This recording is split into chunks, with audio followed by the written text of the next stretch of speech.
என் அருமை உலகத்தமிழ் மக்களே, தாய்மார்களே, பெரியோர்களே, சிறார்களே, என் அருமை சீடர்களே, யோக நண்பர்களே, யோக விரும்பிகளே, உங்கள் அனைவருக்கும் என் இனிய காலை வணக்கம்.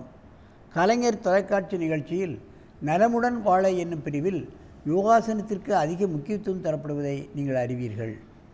அதிகால வேளையில் இந்த ஆசனத்தை செய்துவிட்டால் மக்களுக்கு எல்லா விதமான நன்மைகளும் கிடைத்துவிடும். எடுத்த காரியங்களெல்லாம் வெற்றி பெறலாம். அதுதான் நாம் முக்கியமாக கவனிக்க வேண்டும். ஆகவே தான் இது முதல் நிகழ்ச்சியாக தரப்படுகிறது. அந்த நிலையில் இன்றைக்கு நமது அரங்கிற்கு பார்ப்பீர்களானால், பழனிசாமி 25, அவர்கள் MA, ML, MSc யோகா படித்தவர்கள். என்னுடைய பயிற்சி சாலையில் சீஃப் யோகா மாஸ்டராக இருக்கிறார்கள்.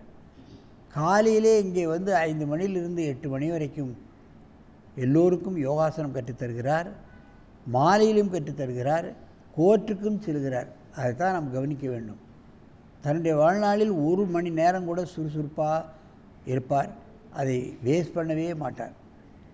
ஏதாவது ஒரு நல்ல காரியத்தை செய்து கொண்டே இருப்பார். அந்த நல்ல மனிதர் இப்பொழுது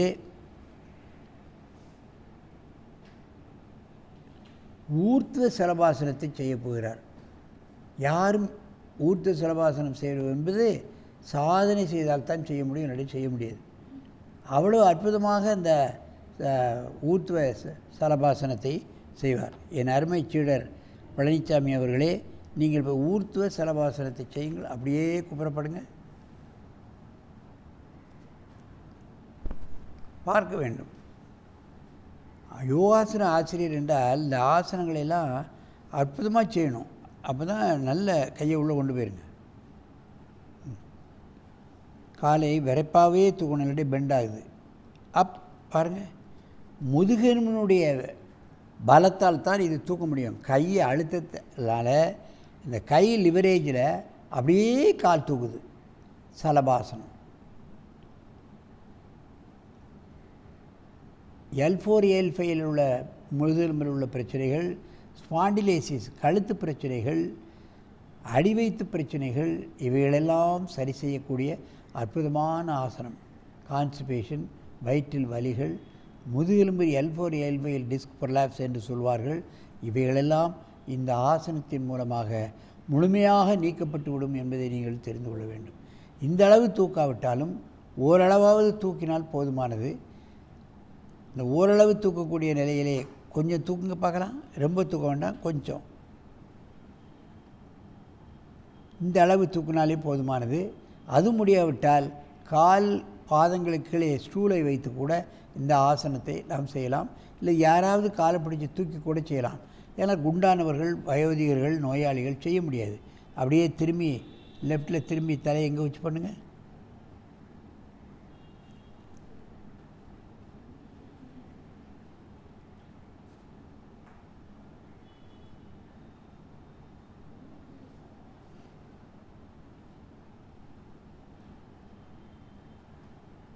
பக்கவாட்டு செய்கிறார், பார்க்க வேண்டும்.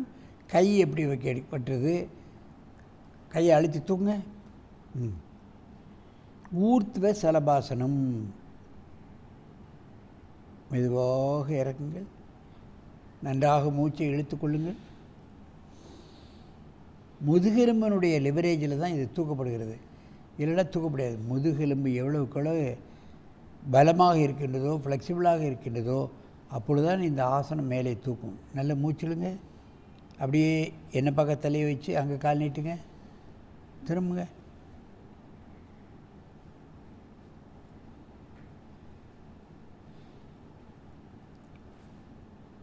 கை ரெண்டு ஒன்றா சேர்த்துருங்க. தரையில் இருக்கும்போதே காலை விரைப்பாக்குங்க. அதுக்கப்புறம் கையை அமுக்கணும். தூங்க. ஊர்த்வ சலபாசனம்.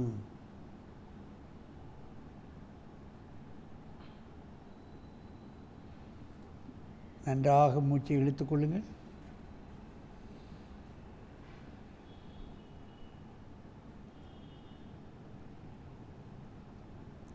அப்படியே இடது பக்கமாக திரும்புங்க.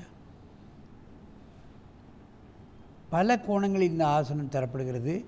பார்த்து இதை பார்ப்பவர்கள் எல்லோரும் செய்ய வேண்டும். ஆரம்ப கட்டத்தில் ஸ்டூலில் வச்சு செய்யலாம் காலை, அல்லது ஒரு ஆள் யாராவது தூக்கி செய்யலாம். அப்புறம் தானாகவே வந்துடும். கையை பின்ன கொண்டாங்க.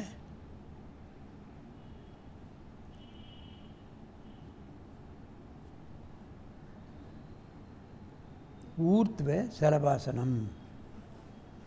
காலில் பிரச்சனை, பாதத்தில் உள்ள பிரச்சனைகள், தொடையில் ஏற்படக்கூடிய பிரச்சனைகள், அடிமுதுகு, லோயர் பெல்லி இவைகளெல்லாம் நீக்கக்கூடியது.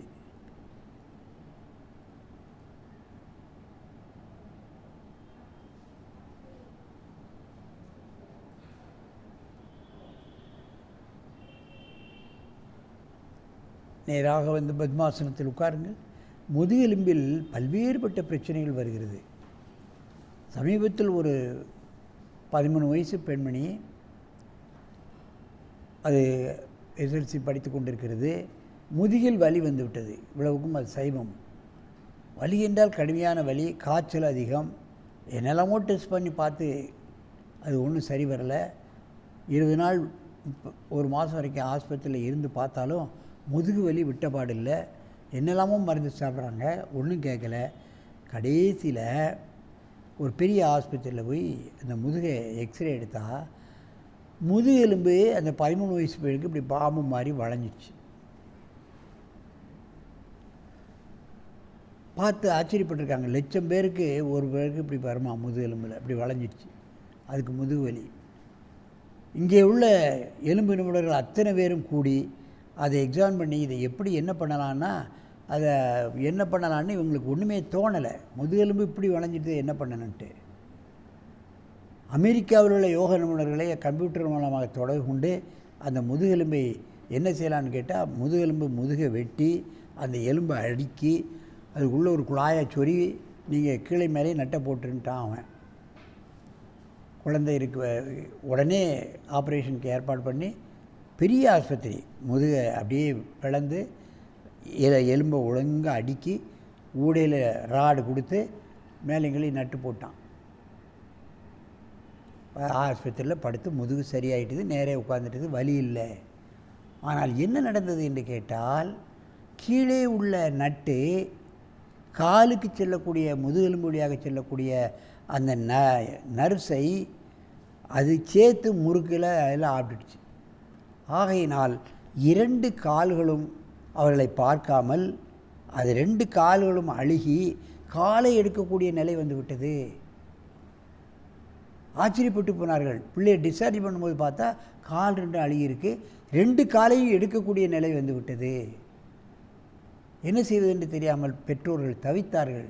மேலும் அங்கே சென்னை அவங்களுக்கு ஃபோன் பண்ணி அமெரிக்காவுக்கு அடித்து கேட்டாங்க, ஆனால் பாய் பசங்களா அதுக்கு எக்ஸ்ரே எடுத்து எனக்கு அனுப்புங்க. நான் எக்ஸ்ரே எடுத்து அனுப்புனா இந்த மாதிரி நீ இந்த காலுக்கு போகிற நரம்புகளையும் சேர்த்து நீ நட்டை போட்டு திரிகிட்டியே, ஆப்ரேஷன் பண்ண உடனே ஒரு எக்ஸ்ரே எடுத்து பார்க்க வேண்டாமாடா முட்டாள்களாக அதை எடுத்து பாருங்கள், உடனடியாக அந்த நட்டை அந்த கம்பியை எடுத்துருங்க, நரம்பை வச்சு இன்னும் கம்பியை எடுத்துட்டு அந்த குழந்தைய நீங்கள் யோகா சென்டருக்கு அனுப்புங்கன்ட்டான்.